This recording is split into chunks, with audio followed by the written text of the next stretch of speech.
And here we go. I'm a little worried about the approach angle. Everything else I'm fine with. Howdy folks, Nathan Adlin here with the Fast Lane Truck, and I'm just outside of Georgetown on a trail we've never gone up, and it absolutely is beautiful, spectacular. It has boulders and rocks, and the reason we came up here is because of that. Now, a little while ago, Chevy teased you guys and teased us with the ZR2 concept, a badass off-roading vehicle that we were dying to get. Well, they didn't build it. What they did build was this, the Trail Boss. Now, we weren't sure if the Trail Boss really had anything going for it off-road, but then we decided to find out on this path. Coming up next, we're gonna use that to measure against that.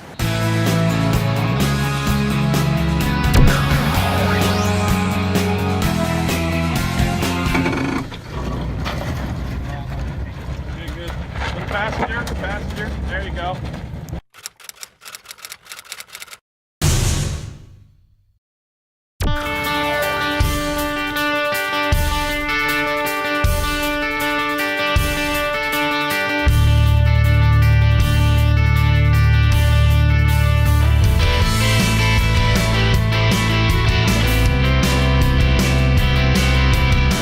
So you're in a vehicle called the Trail Boss.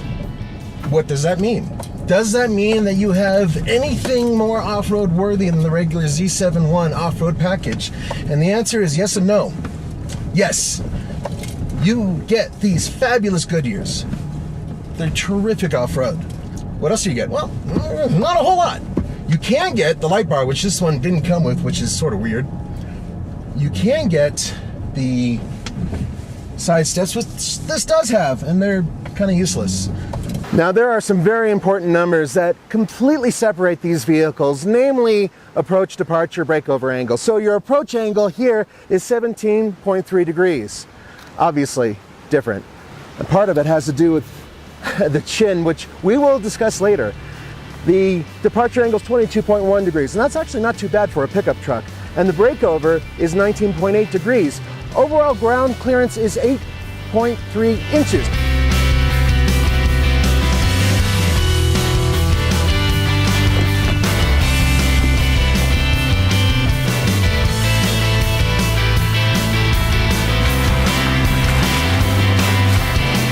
This is an off-road package. It was built as an off-road package. That comes with an off-road package. Significantly different vehicles. Now, this is built so you can see things and experience things as you're driving off-road in such a way that you have maximum control. When you're in that Chevy, there's a pickup truck that has a very long wheelbase compared to this vehicle, which is longer than it normally is, but it still has a more comfortable ride. This, however, has a more assured ride.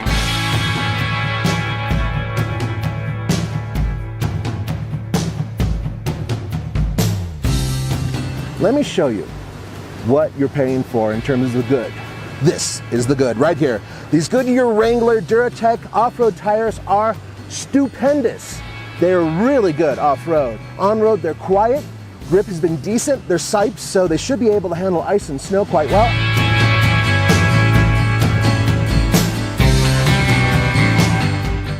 I absolutely love the way these tires are designed, and I think that out of the whole package, this is worth everything. Oh, and by the way, no, there is no lift kit. No, there is no locking front diff.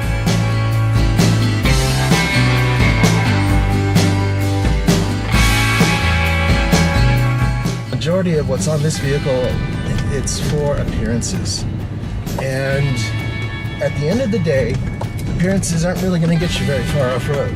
And so having a name like Trail Boss kind of makes you a target to a lesser degree. You know, I mean, think about it. You got guys with a Raptor. A Raptor, hell, that is, you know, off-road, man. I can do it. Ram Power Wagon. Yeah, you know it can do it. Now, articulation in the rear is pretty good. It's been doing a pretty good job of keeping the rear wheels on the ground, because as cool as it looks to lift the wheel, you really don't want to. You want as much contact as you can get.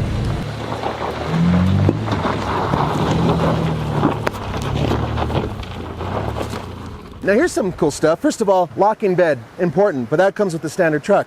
So does the backup camera back here. However, with this package, you get spray and bed liner, and you get a special divider along with cleats. Now, for those of you who have a motorcycle, you may have noticed there is no way you're going to get your motorcycle in there with this closed. However, I have seen guys with that divider removed able to hold 2 motorcycles, smaller ones, with this configuration. So that's pretty cool.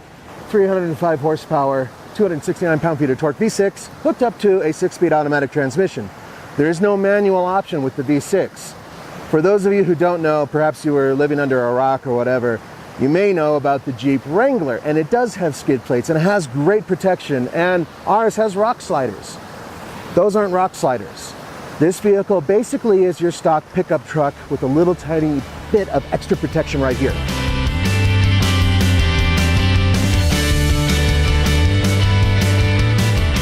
In terms of ground clearance, 8.3 inches ain't enough. It needs more. Now, I've gone over some rocks that are about 8 inches high, and they're a little scary, but the rest of the vehicle is much higher than that. The side steps have already caught on one part of a hill that we were trying to maneuver around, and they kind of dug into the dirt because they stick out. It's kind of an unnatural way that they do stick out. It's really far.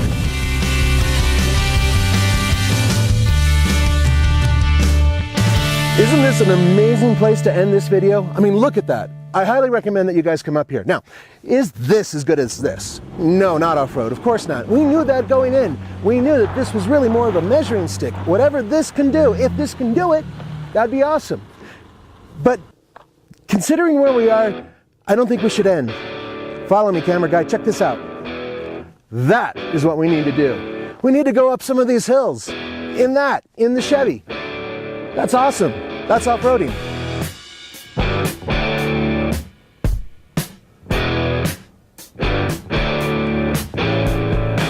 So I was looking at this hill and I was wondering, should I even bother with low range on the Jeep Wrangler? Nah, let's leave it in high. Upsy daisy.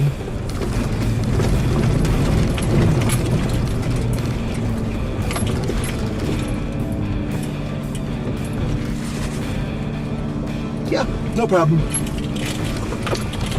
So, best thing to do is gear down a little bit with the Chevy, put it in low, and it has an automatic rear locking diff. And hopefully it'll be able to creep up and over.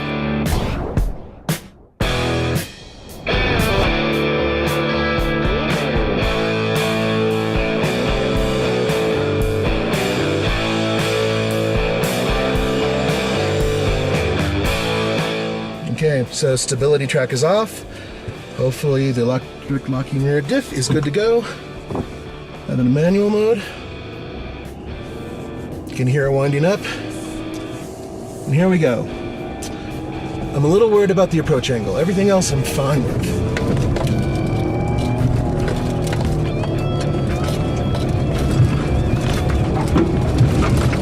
Yep. I heard the side step clip a rock, so it made a lot of noise, but the front end didn't scrape.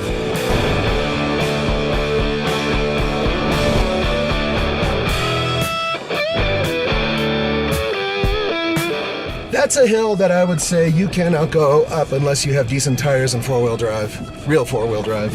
So, not bad. I could feel at the end of it that I was hitting the bump stops all the time. And they're well cushioned, so you're not hearing it slam against the body, but you could really feel it. So I was maxed out articulation-wise, especially in the front end. Woo, that's fun. Couple things. I made a mistake. I put it in manual, which was basically first gear, and it took the whole hill in first gear, and it really didn't need that. It could have gone to second gear as I was going up, but I had to maintain some sort of speed, and at the same time I wanted to remain in low gear, which I was in, so it would handle it. Electric locking rear diff did exactly what it was supposed to do. Tires did exactly what they were supposed to do.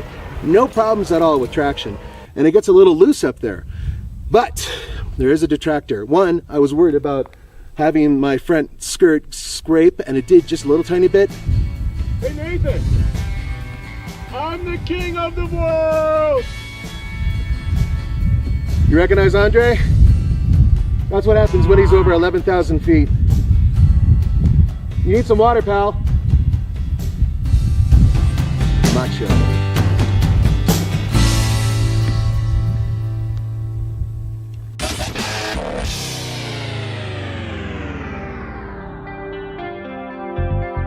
Hey guys, it's Andre here. And some of you keep asking us, what about this plastic spoiler on the front of the Chevy Colorado and the GMC Canyon? And some of you said, oh, it takes 5 minutes to remove. I wanted to actually take a look and see exactly how it's mounted. So let's take a look.